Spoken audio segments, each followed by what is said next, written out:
Ladies and gentlemen, welcome to the Trio of Positivity podcast.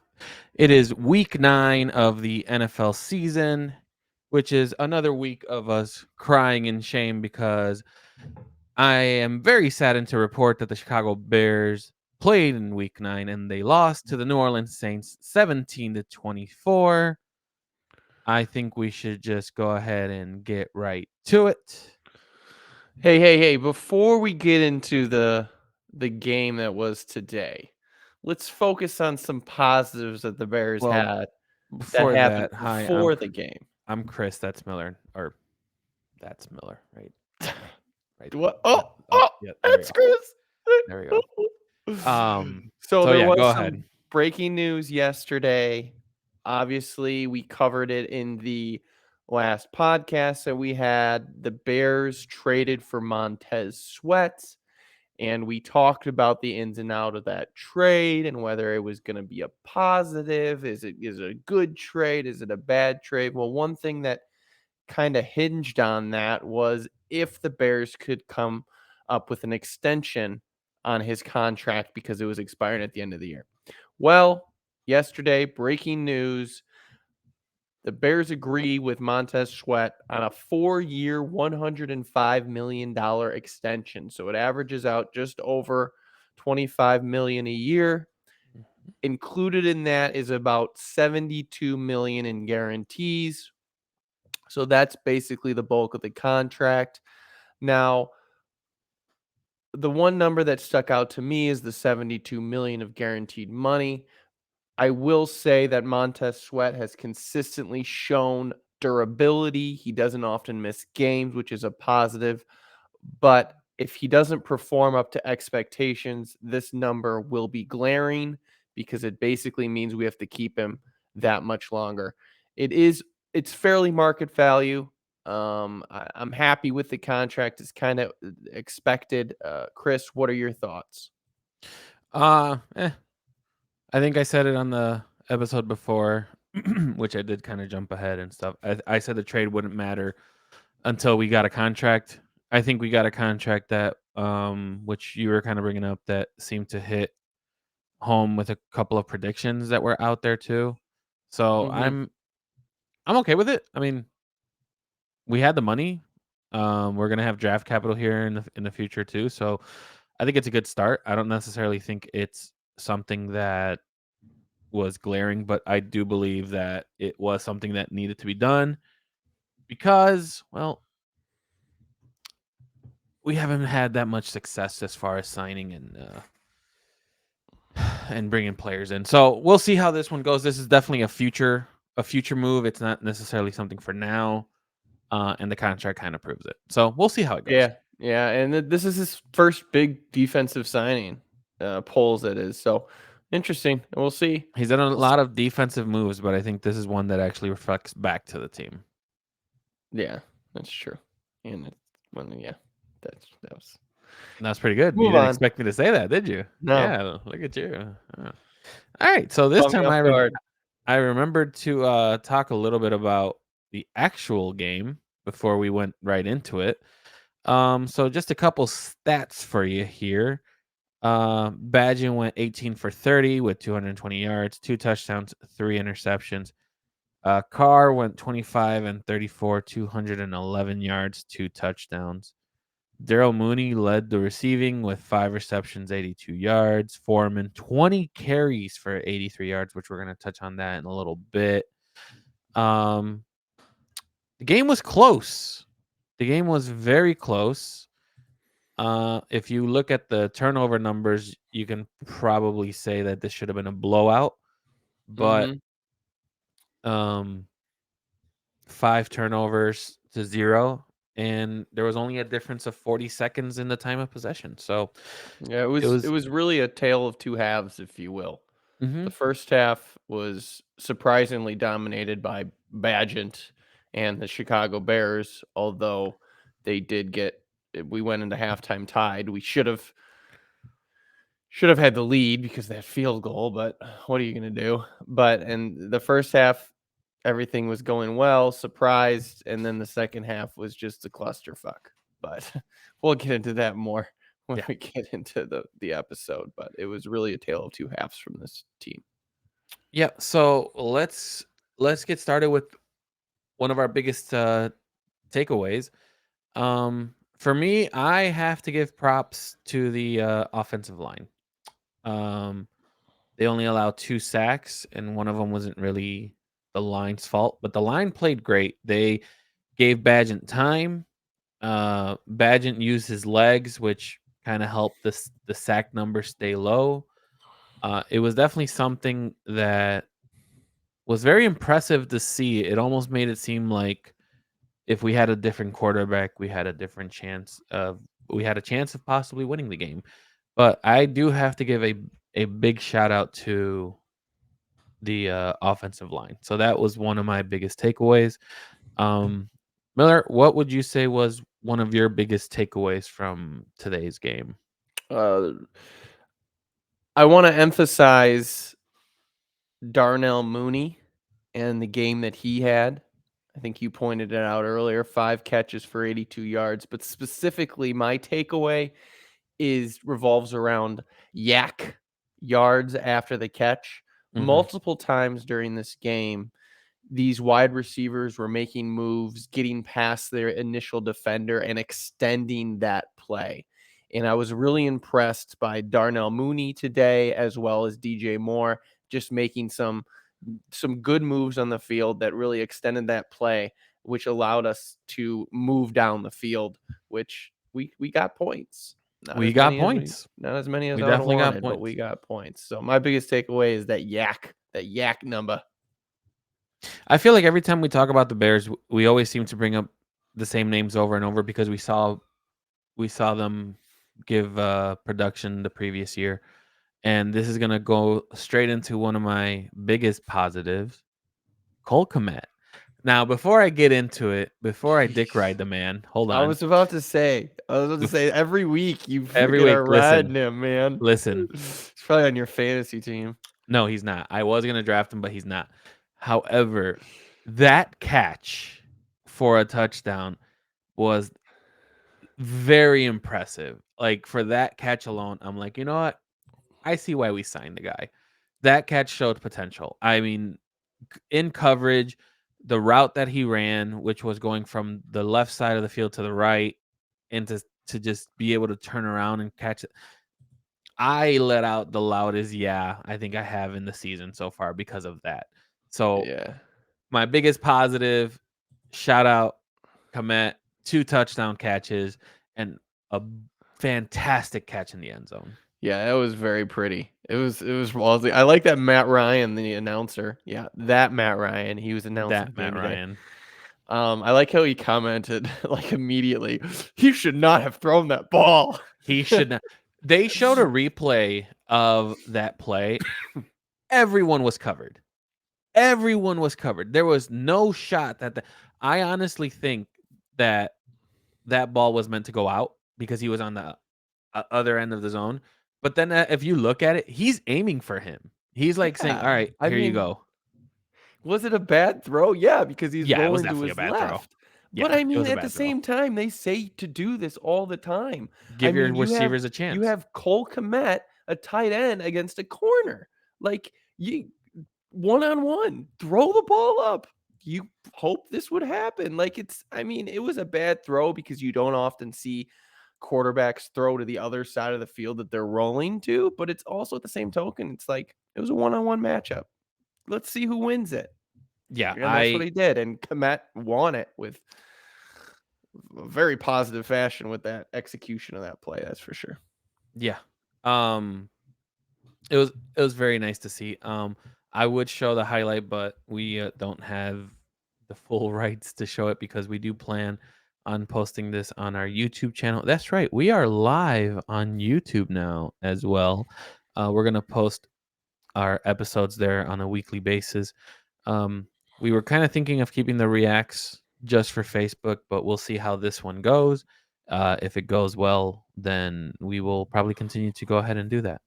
Um, let's jump into what is probably the biggest negative that was brought up, and that was our quarterback Badgett. Um, overall, just not a good game. He threw 3 interceptions this game. I will say it's a rookie playing this game. You can kind of tell that he's going to have some growing pains. A couple of the passes were thrown well behind the receivers. At first, I was going to complain about the receivers not giving him a chance, but after watching a couple of those throws, they were bad. They were bad to the point where I don't ever want him to have another throw like that in the future. But then again, he's a rookie. The Bears are who we're thinking they are. And so the one thing that I don't like about this game is that we had great O-line protection, but then now like you can clearly see that the quarterback is going to be the issue. Yeah, I will probably slightly disagree with you on Badgett being a negative. Obviously, you can sit here and say that he basically lost us the game, which he did with his 4 turnovers, 3 interceptions, and a fumble. There's no excuse. You can't do that.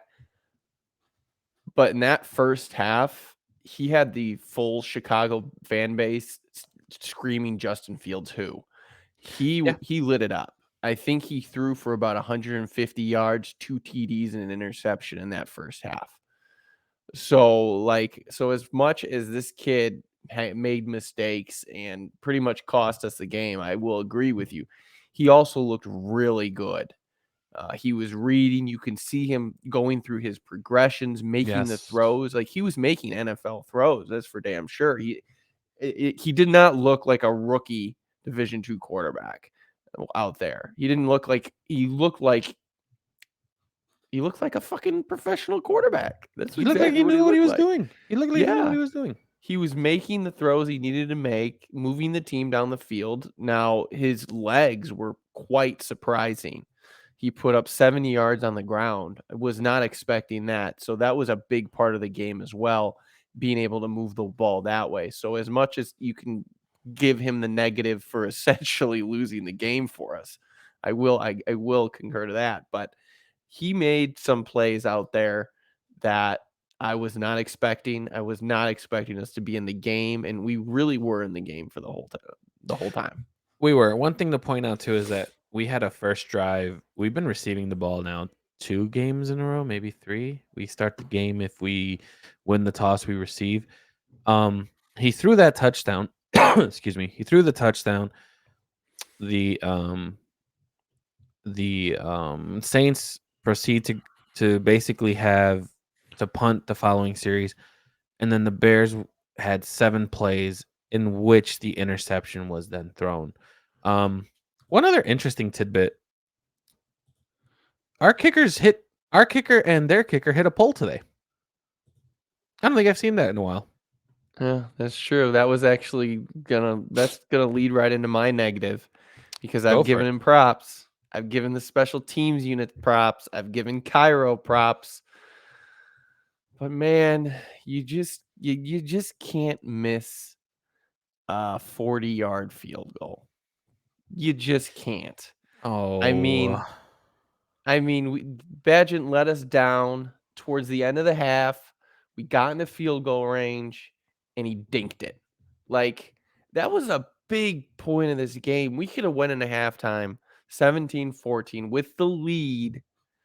And it's just like when you do stuff, when you miss things that you have to make, it could change the trajectory of the game. Now, obviously, it's not the biggest thing in the world, but he's been really good for us. I don't want to sit here and downplay him or say we need to get a new kicker or something like that. No, that's not the thing. I'm just saying you got to make that 40-yard field goal. I will probably disagree as that being a negative, but the kicker was perfect until today. I believe he hadn't missed a kick yet. Yeah. Um, it was bound to happen. Another thing too, it's a loud stadium. It's a dome. It's one of the louder stadiums out there. I mean, their own kicker missed one, so I feel like that was kind of Oh, even. come on. It's a kind of even. 40-yarder. Jeez. Okay, it's a 40-yarder, but like, can you kick a 40-yarder? Come on. Did you see the who was it? Shit. Who was it? The first the oh my the fifth non-kicker to kick a field goal today in Houston. In Houston, did you see that? The guy No. kicked, yeah. I forgot his name. He's the backup running back for Houston. He kicked a 29-yard field goal today. He is the fifth non-kicker all time to do it. That's kind of neat. Yeah, it was kind of crazy. But no, I can't kick no field goals. Come on, bro. Ben says no, that was crap. Well, I mean, it is what it is at this point, Ben. It is what it is. However, one thing that I think Miller and I are kind of agreeing with is that the Bears still can't fucking tackle. I said it. You know what? I was gonna try to go. Jesus I was gonna Christ. try to go a recap Hey. episode without bringing it up. Bears can't fucking tackle. Is there, using your metrics, Sure. is there any team in the NFL that can tackle? Because I feel like they miss one tackle and you're gonna be like, Here's you're the like, thing. they can't They'll tackle. miss one tackle, but as a team, we're horrible. And I think there was a player in the fucking Bears. Hold on, I'm gonna look for it. There was a player who was all over the field today. Sanborn. gonna be- Sanborn. Oh yeah, thank you, Ben. Sanborn was 10 total tackles, 8 solos, 1 for a loss, and then TJ Edwards had 15 total tackles, 10 solos. So between two players, we had a total of 43. 2 of them were responsible for 18 on the solo side. On the solo side, that's all I'm gonna say. Like that to me,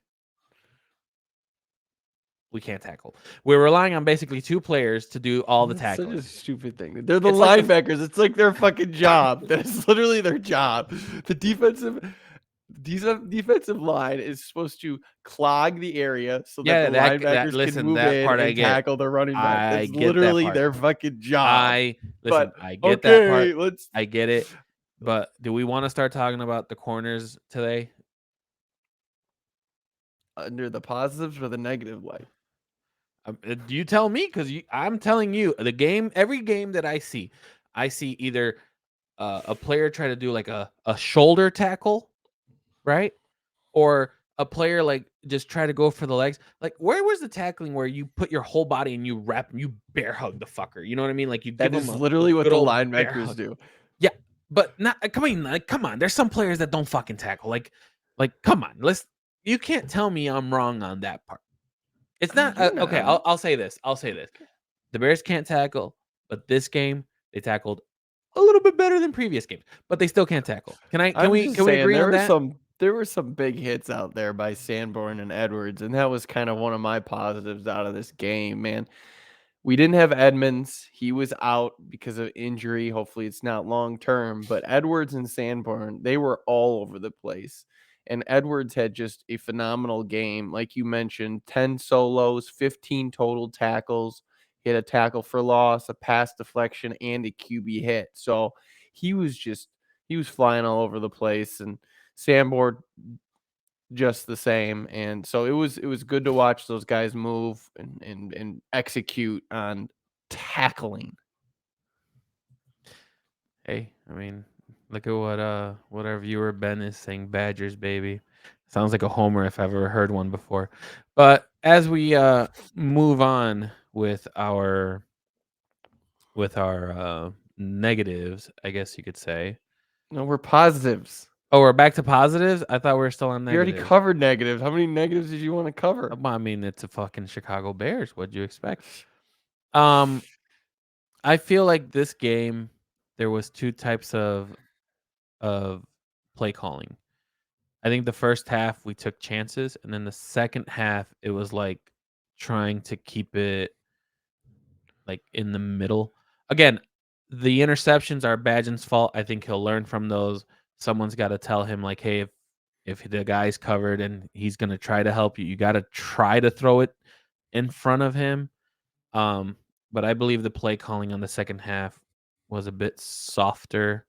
I think we're trying to see, and I hope we get to see it with Fields, where Fields can kind of open up and throw some bombs out there.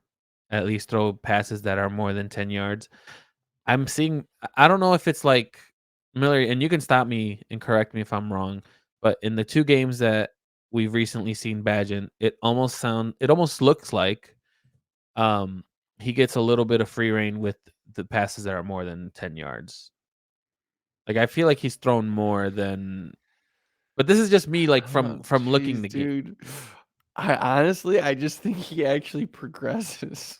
I think he You actually think looks so? at the field. I think so. I don't think he Wow. stares down his wide receiver as He much as doesn't. I saw Fields a does. great play today where you see his whole body shift to, like Yeah, to like move over. he just Yeah. looks more natural at the position as far as throwing's concerned. Yeah, he can't hit the deep ball. We know that, but like, just the way he sits in that pocket, moves up, moves around. Sometimes he moves a little early, obviously, but this is his 3rd game. But, I just think he looks crisp, and he you can tell he's back there scanning the field like you're supposed to as an NFL quarterback, and I think that's why he you think that he has a little more free reign. I doubt he does. I don't think that they're changing much as far as the play calling is concerned. I would probably venture that it's pretty similar. Just he sees the people.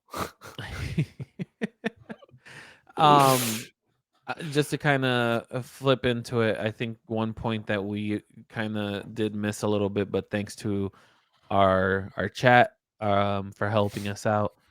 The Bears had 8 penalties for 71 yards today. Yeah, that wasn't pretty. Yowza. Yowza, yowza, yowza. Some Yeah, of them did were you see the questionable. Saints? 1 penalty for 5 5 yards. yards. Um, I really if there's a way for me to kinda see the exact penalties, like, just shown in front of me, there were a couple that they were just bad. Um, but, I mean, it is what it is. We are getting to the point where the Bears haven't had their bye week yet, and I think that's gonna be something that we're gonna have to keep an eye on because guess what? That's another short week for the Bears. It is. It's a quick turnaround It's gonna be a quick against turnaround the Panthers. It's a must win. against We the need to keep them Panthers. at fighting for that first overall spot. If there was a game that we could fucking flex, this would have been it. Just seriously. Yeah.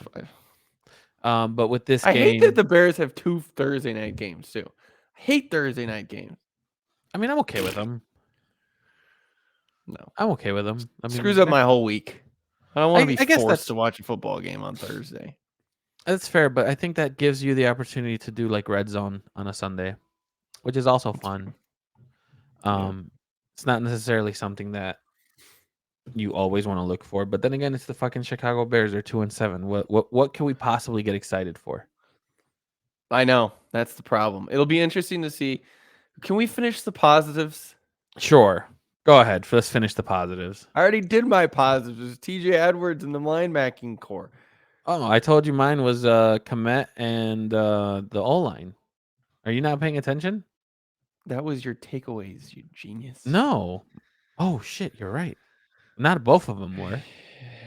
Oh, Yeah. well, it had to be Foreman. That was probably Foreman. Foreman Yeah. was a positive for me. He was a surprise. Like, I'm gonna admit it. I think I dropped him on a majority of my team fantasy teams, which obviously is a mistake. But like, I really thought after last game, I thought it was gonna be more of a 50-50 between him and Roshan. And it just appears to like he had the stranglehold. I don't know if they were just riding him because he was so hot or what, but the fact that Roshan Johnson only had, I think, 2 carries for 6 yards, like that is definitely surprising. And in all honesty, I mean, when you're a 2-7 team, I feel like you should be giving more opportunity to the rookie rather than relying on the guy that's going to be leaving your team at the end of the year. But hey, what do I know? I'm just your average podcaster. Well, below average, but I mean, it is what it is. Um, I do agree with you. I it's gonna start. We are probably gonna have to start talking about what we're gonna do with Foreman next year and stuff like that. I will say there was this one move where even the announcers in the game were like, How did he get through?" I saw And that play. Yeah, that was really and nice. that when I saw that, I immediately thought the run game can be a difference maker in this game because the O line seems to be clicking and Foreman is finding the gaps.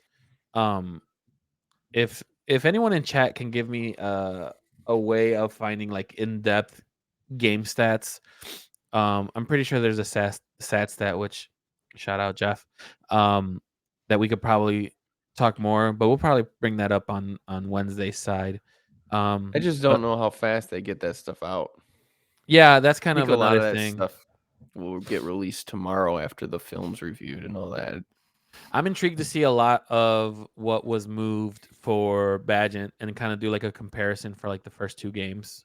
Or not the first two, I'm sorry. These last two games because you can kind of see like if you're saying you're seeing progression, there has to be something that they're doing on the play calling that is helping him and the mistake that he's making is more or less mistakes that you're seeing rookies do. But there's another rookie out there who was drafted second overall and fuck, he looks good. That's all I can say. This Oh yeah, I was like, "Where are you going?" And I was like, "Goodness gracious, CJ Stroud, whoo!" yeah. He tied the record for most TDs for a rookie at 5, and I think he did he set the record at yards? I forget, with Um 470 or something Sets like the that. He record was up rookie there. record for 470 yards. And Jeez. they beat the Bucks 39-37. 5 touchdowns, 470 yards, and he threw 42 times. I mean, like that I hate to make this a whole thing, but the Texans with a rookie quarterback are 4-4. Just perspective out there. And they went Um ballsy. They don't have a first round pick, I don't believe, this year because they traded up for Will Anderson. Who I yeah. haven't heard his name. I don't know if he's leading the defensive rookie of the year or what. But um but I was just like I was watching that Houston game and I'm just like one time in my lifetime, maybe the Bears will have a quarterback like that. Just like everything he was doing looked so pretty.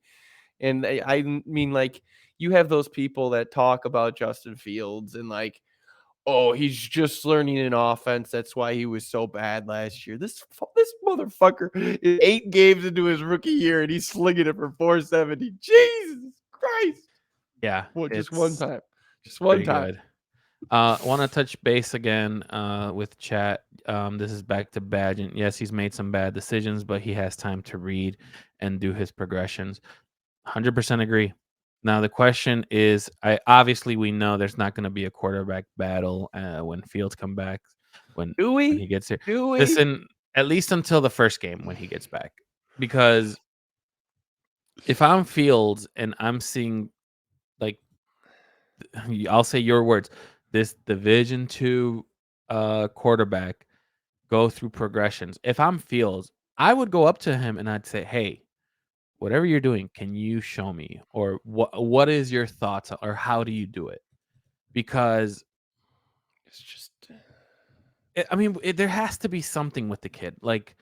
And as much as I troll about not wanting Fields and stuff like that, I do want him to succeed. But it's just if it's not the coaching staff, it's the player. And I go back to what I was saying a couple episodes in the past. This offense is not being played for Fields. This offense is being played for the coordinator. Like they're not really necessarily doing adjustments. And these two games, it's freaking obvious that that's the case. And one other point that I wanted to make too with this, and then we'll get into our positivity score, and then we'll wrap it up.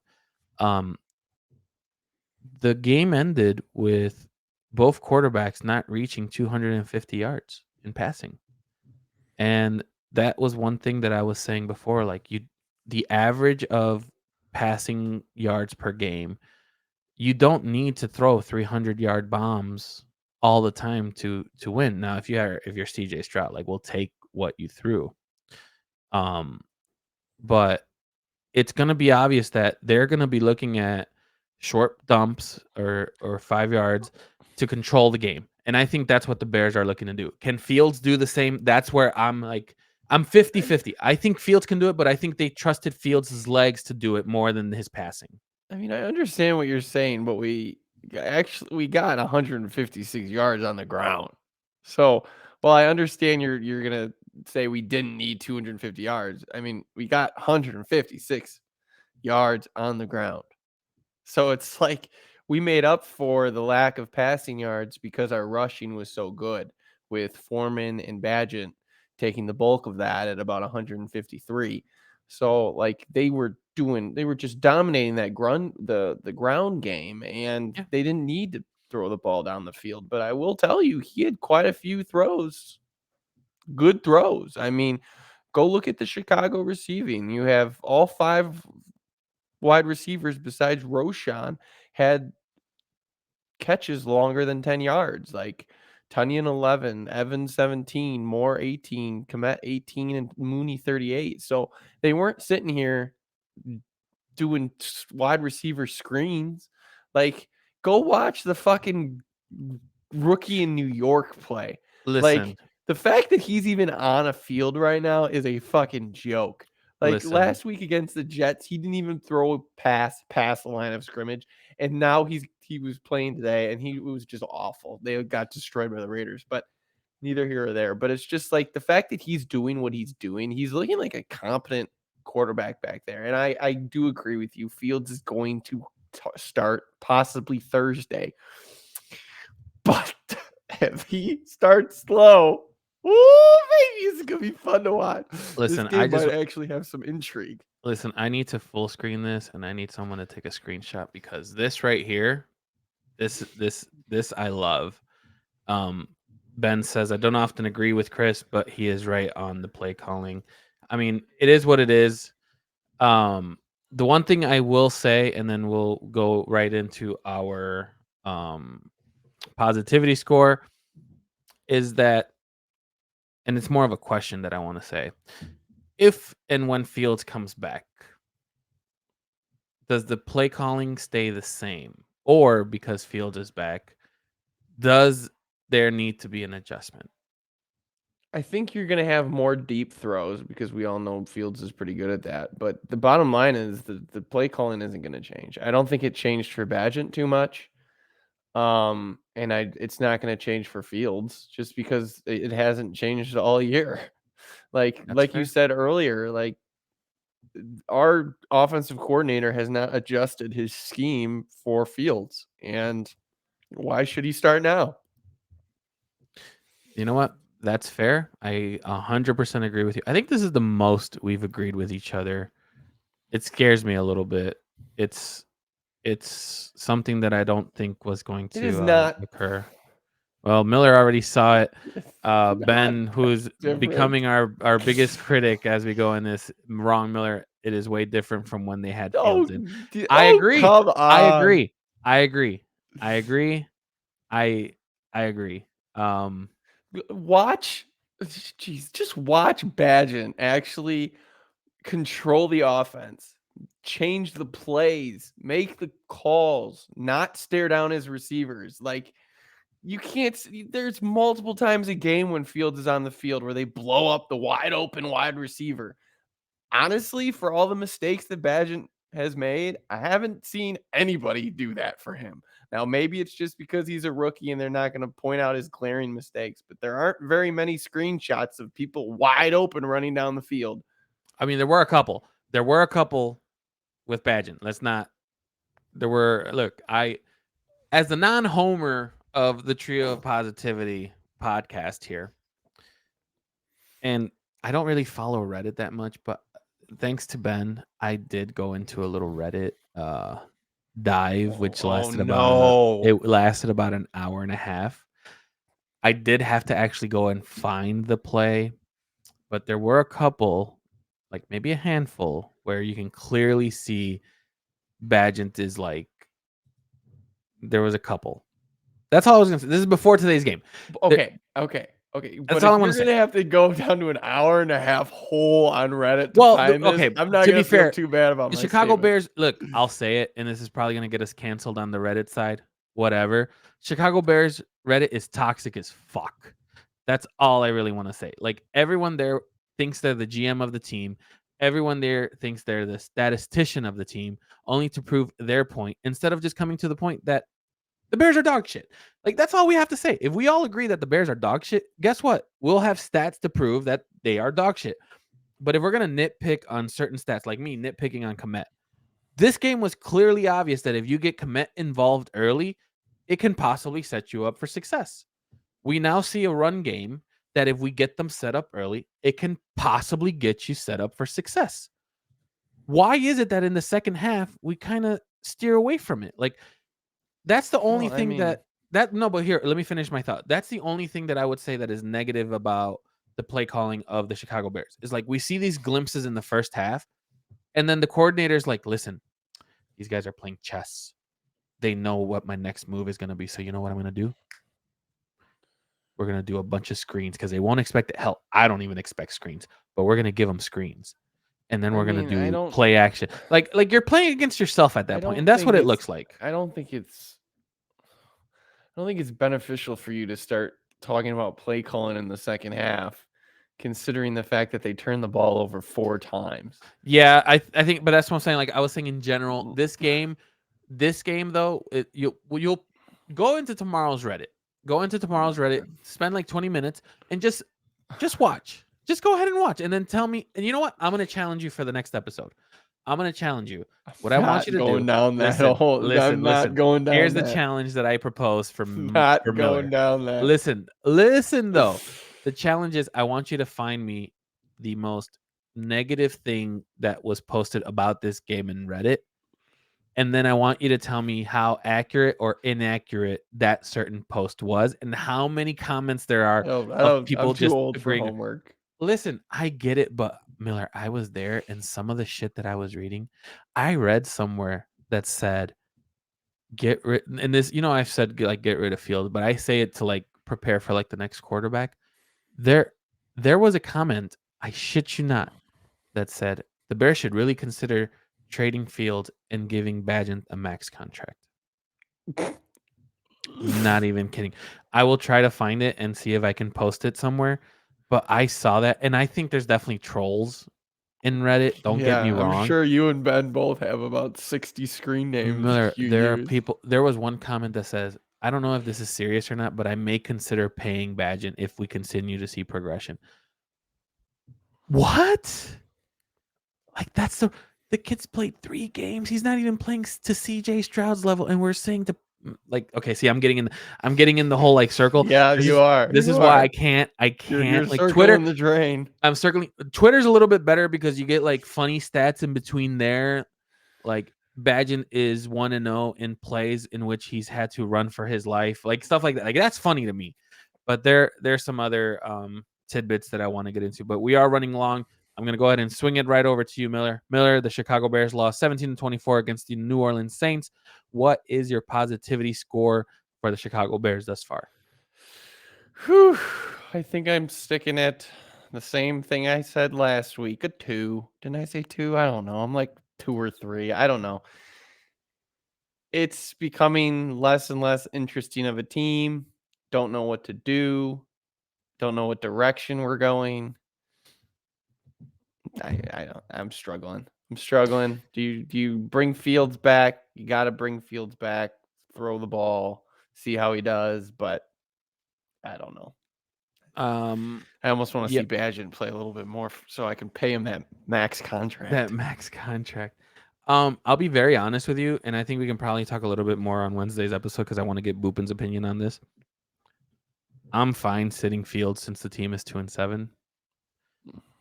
If the team wants to play Fields, I'm okay with it too. But if they're like, listen, we believe this kid is still the future, we're gonna save him for next year. The team is 2-7. I'm fine with that.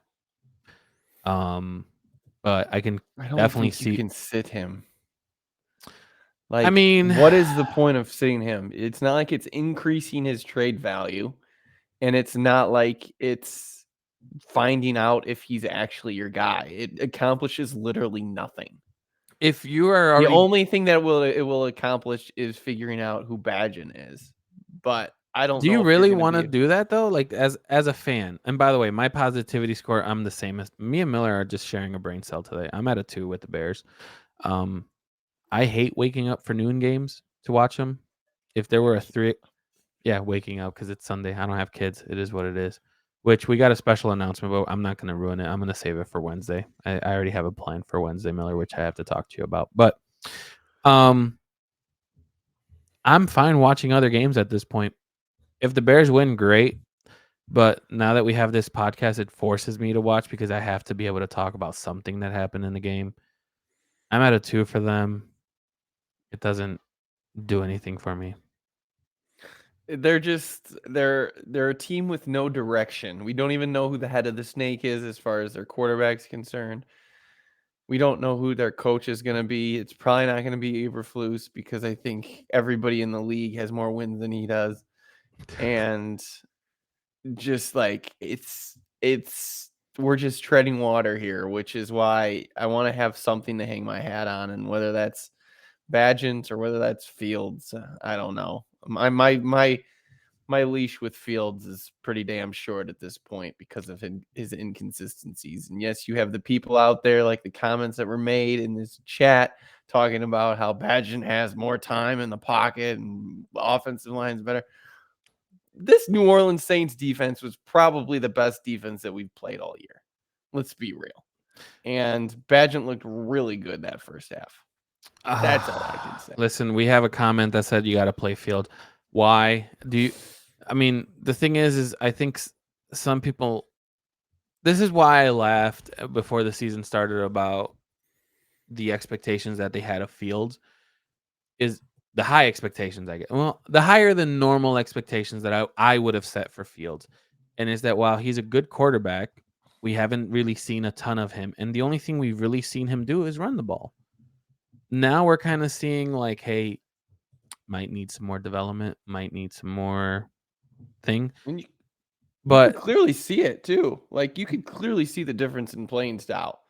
yeah, Sorry, man. It's like he better learn quick. He better yeah. learn quick because he's got badging up his ass. I mean, we'll see. With that, we are going to go ahead and end the show there. Want to give a special shout out to all the commenters that were on the stream today. Thank you for participating. We do enjoy doing this kind of live feedback as we get along. If there's something that you guys want to see, please let us know. We have our Facebook page. We also have our website, trioofpositivity.com. We're going to try to do blogs, but to be honest, it's very difficult to talk about anything. We are going to talk next week, and I think Miller, I did kind of submit it in our text messages. We kind of have to talk about baseball. There were some interesting tidbits that came our way that some of it might have shocked some people. I know it shocked me for one of them, but I think it was expected. And the other is the White Sox doing White Sox things, I guess. So always. So with that, we end week 9 of the Chicago Bears recap. The Chicago Bears lose to New Orleans Saints 17-24. It takes the Chicago Bears to 2-7 for the year. And guess what? We have to go through this shit show one more time because the Chicago Bears will be playing on Thursday. So thanks again for all the support. Please remember to like and subscribe on our YouTube videos. We will ask you to also subscribe, and we'll probably read some comments that you guys post on the YouTube video there. We are going to try to do some more live streams. We're going to do some more practices. We don't want to keep the podcast rolling too long, depending on the amount of feedback that we get. So we might end up going live on YouTube as well once we kind of get a couple videos posted on there. And I think we'll see some more of our socials pop up. So with that, Miller, anything you want to end today with? Nope. Looks like you covered it. It was a pleasure, sir. It was an absolute pleasure. We want to thank everyone for the support, and we will see you guys on our next episode. Thank you so much. You guys take care. Bye-bye.